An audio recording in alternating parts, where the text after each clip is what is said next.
Brakati Hawashai, Brakati Hawa, Brakati Hawashai, Bahashai, Kudash. I want to give double honors to our elder apostles and elder bishops of the great millstone who rule well, and peace and blessings to the house of David the elect. All right?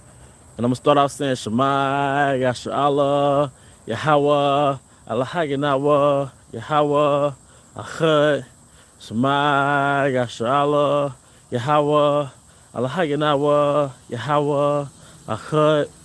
All right? And today I'm going to a live stream entitled Accept Your Lot. All right, accept your lot, man. All right, because every brother in this truth, all right, has been given a particular office and things that's required for his office. All right. Responsibilities, all right, that comes along with this office that he's in. All right. And the first prophet that I think about is the prophet Jonah. All right, the prophet Jonah, contrary to how he felt, he had to accept his lot. And the prophet Jeremiah, all right, he basically got tired of dealing with Jake, but it was the word was in his belly like fire, man. So he had to accept his lot, man. So if our forefathers, which a lot of us are those men that I just spoke about, some of us, Jonah is back. In other words, all right, Jeremiah is back, all right. But as it says in 1 Corinthians, the 14th chapter, the spirits of the prophets are subject to the prophets. Meaning that if you are a prophet coming back and the Most High has called you to this word, then you're going to do exactly what you were predestined to do, and that's prophesy. But also along with that prophecy, along with that gift and along with that lot, all right, there's a responsibility, there's a requirement to strengthen that lot, to activate that lot, so to speak, man. And a lot of it comes from separation from the world, to tap into who you were in your past life, so to speak. All right, to tap into your life. All right, and a lot of it comes with praying and fasting. You know, the same things that's required to fortify your mind in the first place. But one of the conflicts that you may have in this truth, all right, when it comes to your life, all right, is what's required of your life. All right, what's required to activate your life, man. All right, so some brothers, they may live in a state of necessity, or the Most High might have it set up to where they only make enough to basically pay their bills. You know, they only have enough to get food, pay their bills. They don't really have enough to really, you know, treat themselves, so to speak, on a greater level. All right. Or it may be that for one particular period of time, and it's truth, you may have had those things, then another particular period of time, the Most High have taken those things away from you. But that's part of your molding process required for your life. All right. Some brothers, they came in this truth making a lot of money, and they continue to make relatively decent amount of money, but they still have the capacity, all right, to not only teach but to be on fire in His word. All right. But other brothers, you know, their lot is to not have a whole lot.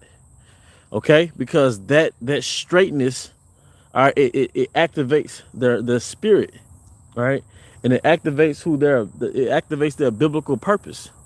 Okay, but the thing is, you have to accept your lot, man. All right, you know, you have to. Some brothers are not gonna have women. All right, but as it says in 1 Corinthians the 7th chapter, all right, basically, if thou don't have a wife, seek not a wife, man. All right, because you have to look at what your straightness is producing. Those afflictions is producing something, man. That deprivation, that's producing something, man. All right, not having a lot of money, that's molding something in your spirit, man. Usually any type of deprivation in the flesh, it automatically strengthens your spirit, man.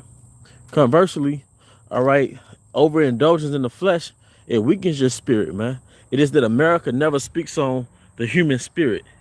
It never speaks on spirituality and spiritual food, man. Spiritual cultivation, spiritual care. All right, it only talks about fleshly indulgence. All right. Kabar, Proverbs 16:33, it says, The lot is cast into the left, but the whole disposing thereof is of Yahweh. And literally in the ancient world, we were literally cast lots.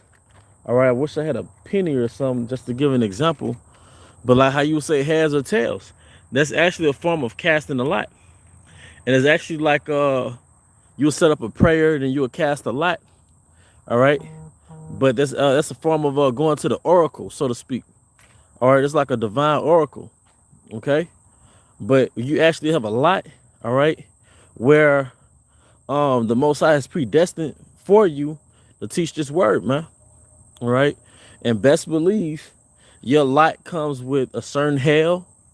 All right, whether it's a mental hell, whether it's a physical ailment, whether it's certain things you're going to be deprived of that other brothers have.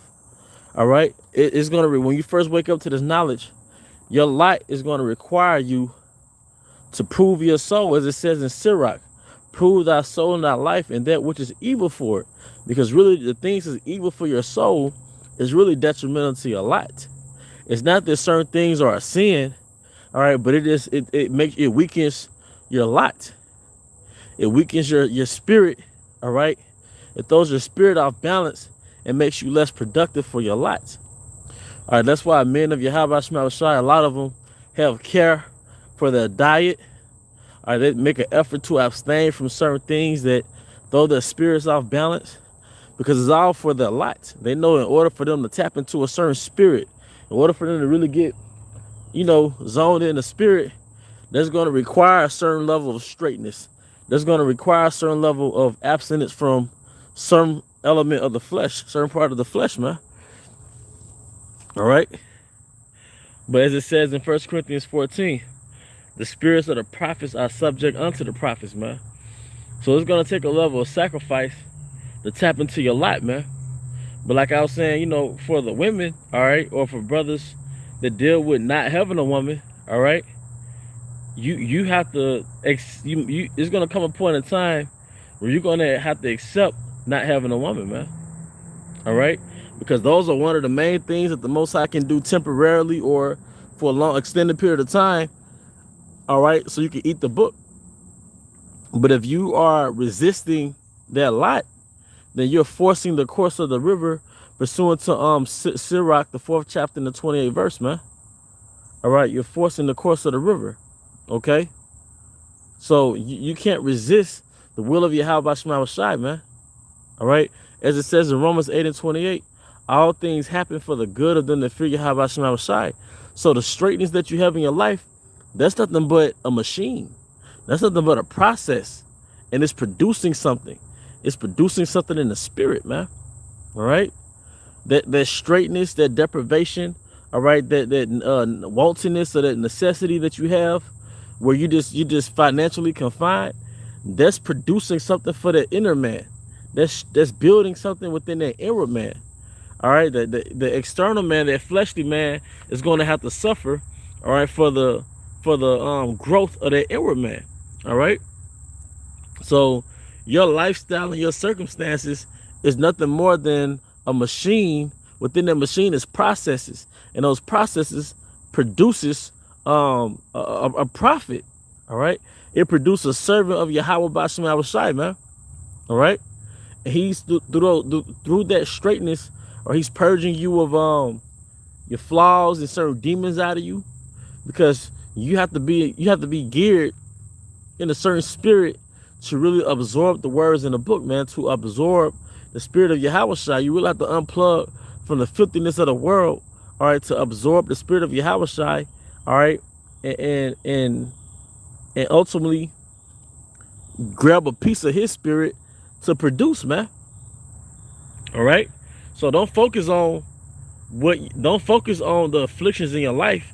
Focus on what those afflictions are producing for your life, man, and for your light. Okay, it's not just about, like they say, trust the process. You have to trust the process, man. All right, you have to come to an honest realization. Why am I deprived of certain things? If I'm in this truth, and before I came into this truth, I wasn't deprived of these things, but now I'm in the truth and I'm deprived of these things. All right. So what is the purpose of that deprivation? All right. And that's why you have to go back to the scriptures where it says, trust in the Lord without trusting out of one Yahweh without our heart and lean not unto our own understanding. All right, this is from Kabar, 2 Corinthians 1:6. And whether we be afflicted, it is for, oh, this is a good one. And whether you be afflicted, it is for your consolation and salvation, which is effectual in the enduring of the same sufferings which we also suffer, or whether we be comforted. It is for your consolation and salvation. Hey, that's beautiful, man. All right. So these things the Most High is chastening us with, all right, it's for our ultimately salvation, man. And that's why Yahweh Shai, our captain of our salvation, said, if you suffer with me, you shall reign with me, man. Yahweh Shai, all right, he was the pride of women. He didn't have a woman, man.